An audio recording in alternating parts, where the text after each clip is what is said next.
बच्चों, आज सुरक्षित शनिवार है। हर शनिवार को सेफ सैटरडे के रूप में विद्यालयों में जो विभिन्न प्रकार के मौसम के अनुकूल जो आपदाएं आते रहती है, इन परिस्थितियों से हम और आप, हम शिक्षक, हमारे बच्चे, विद्यार्थी कैसे सुरक्षित रहें, कैसे अपना बचाव करें, इन्हीं बातों की चर्चा होती है सुरक्षित शनिवार के अंतर्गत। तो आज के इस विशेष सुरक्षित शनिवार के अवसर पर शीतलहर, जो कोल्ड वेव है, शीतलहर के बारे में आप लोगों को जानकारी दी जाएगी। आप समझें कि शीतलहर क्या है। शीत का मतलब होता है ठंड, कोल्ड, ठंड, और लहर का मतलब यहां है, शाब्दिक अर्थ है यहां हवा। इट मीन्स ठंडी हवा को हम लोग शीतलहर कहते हैं। अमूमन दिसंबर के अंतिम सप्ताह से कड़ाके की ठंड शुरू हो जाती है। आपके वातावरण का तापमान काफी नीचे गिर जाता है।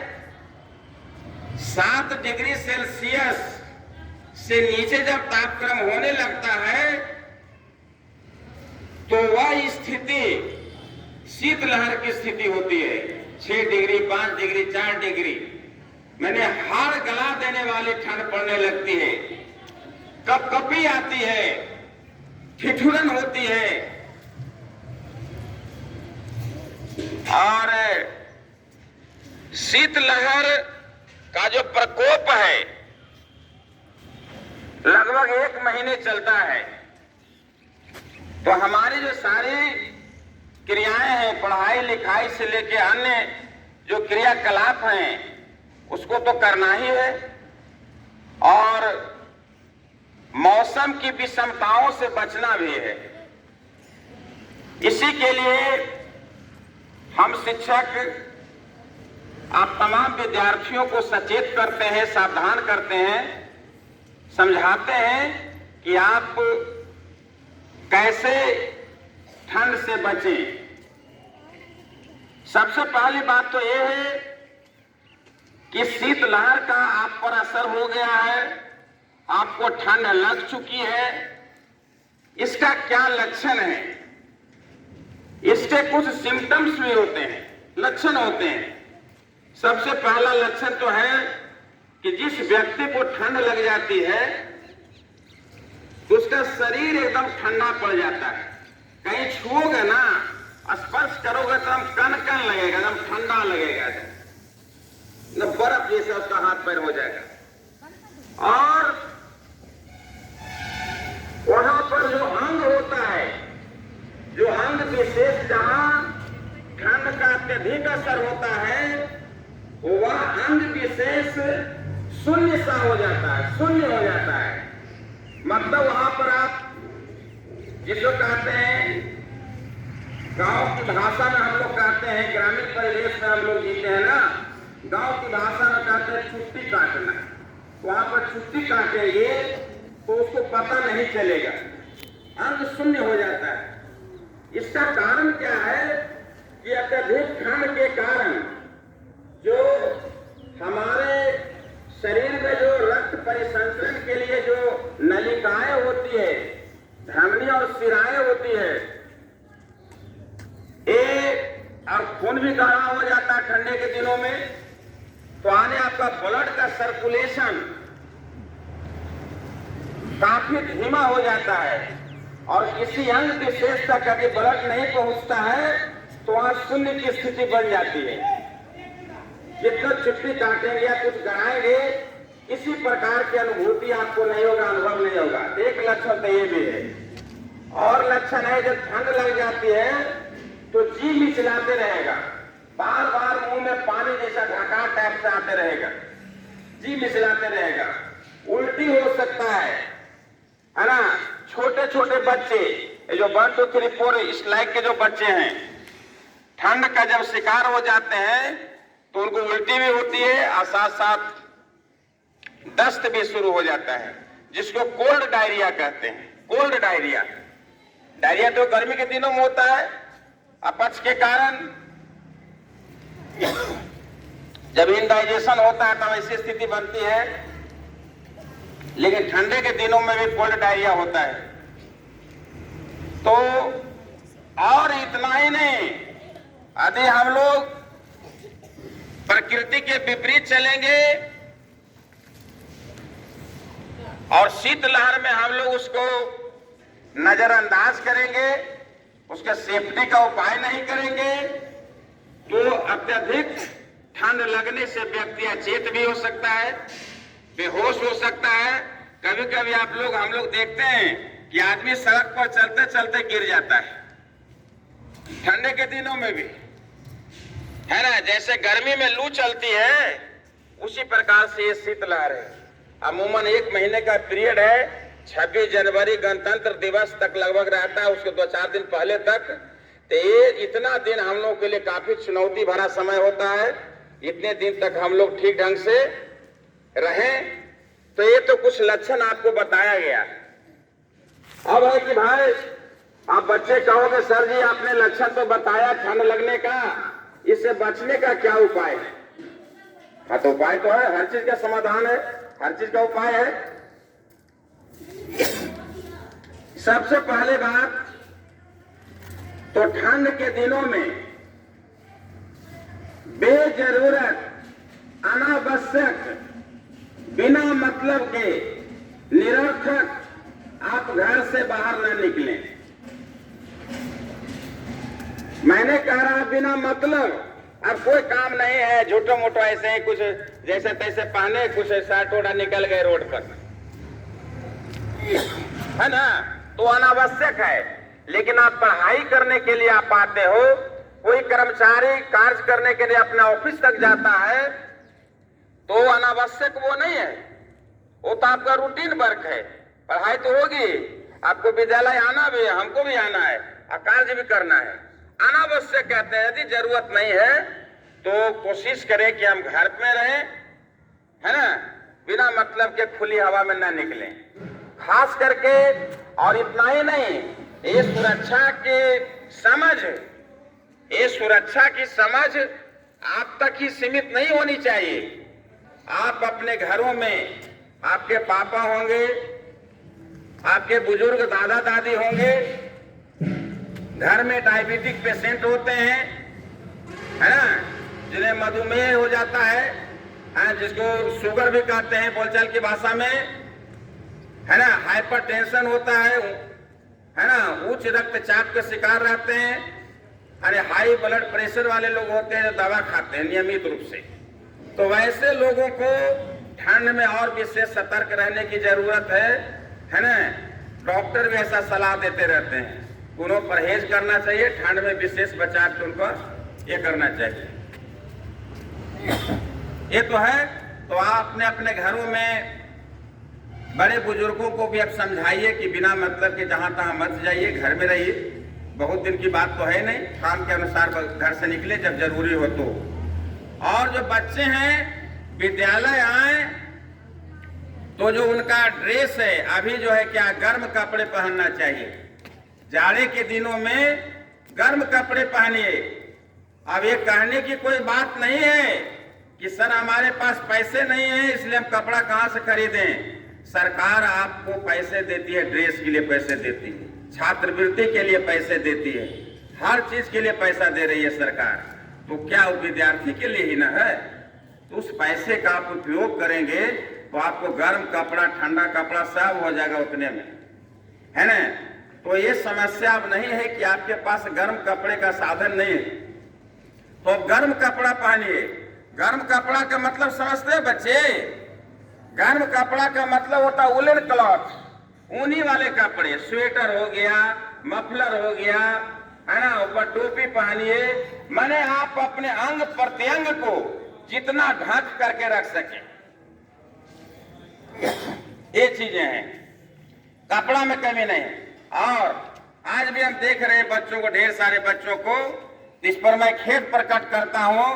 वैसे अभिभावक पर भी जो अपने नौनिहालों को उनके हाल पर छोड़ देते हैं कि जाओ बेटा स्कूल पढ़ करके आना, है ना, पैर में हवाई चप्पल दे देते हैं, है ना, जाड़ा का दिन है, उसके पैर में जूते मोजे होने चाहिए।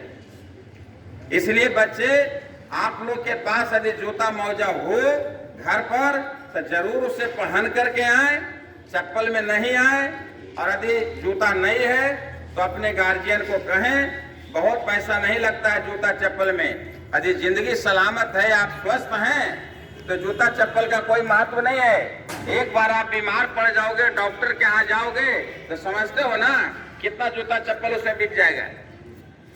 इसलिए हम लोग को उससे बचना है। वो नौबत ही नहीं आनी चाहिए कि हमें चिकित्सक के पास जाने की जरूरत पड़े। और क्या करें, गर्म कपड़ा पहने और भोजन भी गर्म करें। ये नहीं कि सुबह का पका हुआ शाम में खा रहे हैं, शाम में बच गया सब्जी उसको भोरे लपेट रहे हैं। ऐसा मत कीजिए, आप ताजा भोजन कीजिए। खाना बने, ताजा का मतलब ये नहीं होता कि खाने में मुंह जल जाए। ताजा का मतलब होता है कि आप जो खाना बना है उसके आधे घंटे के अंदर खाना खा लें। और गर्म चीजों का प्रयोग करें, संभव हो तो, है ना, मसाला में लहसुन वगैरह का प्रयोग करें जो आपको अंदर से गर्मी प्रदान करता है। ये सब सारी चीजें जो कि आपके माता पिता घर वाले सब जानते हैं, है ना। और मूल बात है कि इसको हमेशा एक चुनौती के रूप में लेना, शीतलहर को कैसे इससे हम बचें, है ना। गर्म पानी पीने, यदि यहाँ स्कूल में विद्यालय में तो उतना संभव नहीं हो पाता है, फिर भी यहाँ पानी आपको जो है मोटर से चलता तो गर्म ही रहता है। और घर में आवश्यकता हो, कभी खांसी वगैरह हो तो गलाला वगैरह नमक दे करके करें और गर्म पानी का सेवन करें।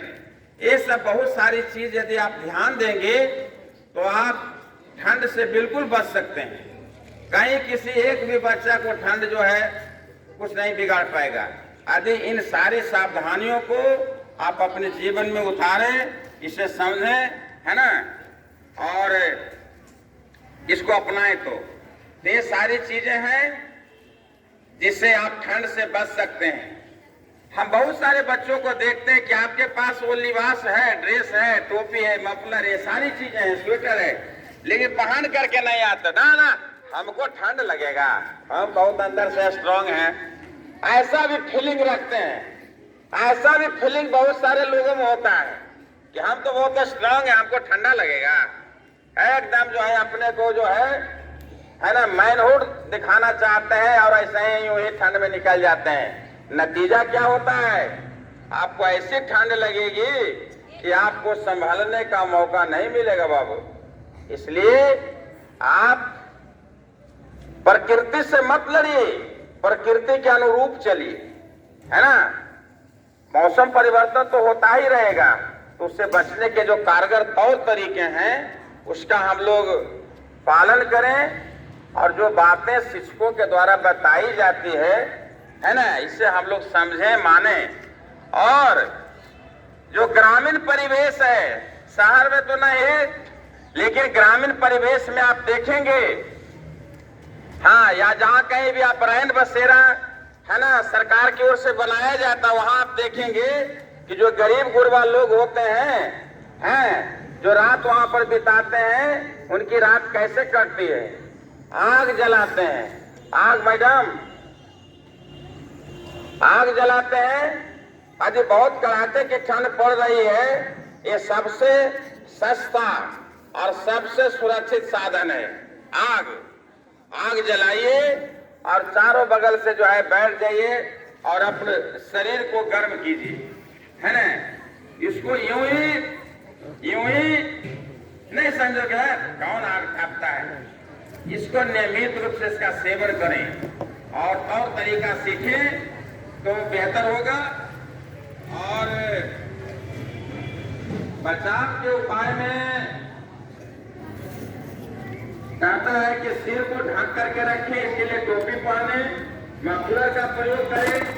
यदि मफलर नहीं है तो गमछी है। यदि घर से निकल रहे हैं तो वो भी मुंह में लपेट लें कि ठंडी हवा आपके कानों में, आपके है ना जो कोमल अंग है उस पर उसका दुष्प्रभाव न हो। जूता मोजा पहने और यदि सूर्य भगवान की कृपा होती है, धूप निकलता हो तो धूप का भी सेवन करें। इसका मतलब ये नहीं है कि आप जब आपके वर्ग में पढ़ाई हो रही है तो सर आपने तो कहा था कि धूप में बैठना है तो क्लास छोड़ के चलाइएगा धूप में। कहने का मतलब जब कभी आपको वैसा मौका मिले, है ना, तो धूप में बैठिए, आग का सेवन कीजिए। यही सब कुछ चंद चीजें हैं। यदि इसको हम लोग अपनाएं, अपनी समझ में इसे रखें तो शीतलहर से बचेंगे। शीतलहर से जो होने वाली परेशानियां हैं, जिसके दुष्प्रभाव है, इससे हम लोग बच सकेंगे। कुछ बच्चे को यहाँ पर बुला लीजिए, है ना, कुछ बच्चे चलो आपके चारों तरफ से बैठ जा, जाइए जल्दी। इसी प्रकार से आप सब के सब नई जगह के अनुसार आइएगा। आप लोग बैठ जाओ बेटा, बैठ के, हाँ, और आग जलाइए और आग काफी, और उस प्रकार से नहीं कि कोई किसी का हाथ पैर जल जाए, वो नहीं। तो ये सब बहुत सारी चंद चीजें हैं जिसे हम लोग अपना करके ठंड से बच सकते हैं। तो आज के सुरक्षित शनिवार के इस मौके पर मैं समझता हूँ कि आप सभी बच्चे शीतलहर से होने वाले जो दुष्प्रभाव है, उसके जो लक्षण हैं और उससे बचाव के जो तौर तरीके हैं, इसके बारे में आप लोगों को सही जानकारी मिली होगी, ऐसा मैं उम्मीद करता हूं। और आपके बेहतर स्वास्थ्य की कामना करता हूं। इन्हीं चंद बातों के साथ आज के सुरक्षित शनिवार कार्यक्रम की समाप्ति होती है। जय हिंद, जय भारत।